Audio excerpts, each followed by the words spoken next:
IMF की managing director Kristalina Georgieva ने एतराफ़ किया कि पाकिस्तान को मुआशी तौर पर नुमाया मुश्किलात का सामना है।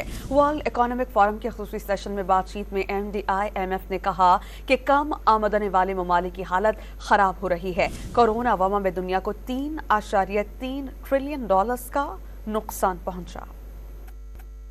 Divergence within country blocks and across country blocks and within countries is deepening. What we have is, in advanced economies, the United States is doing well, but the Eurozone is not. Within the emerging market economies, I mentioned India, Indonesia, actually I look at Malaysia, these are countries that are doing well. China came a bit above expectations in its first quarter, but then we have a number of countries that are facing significant difficulties.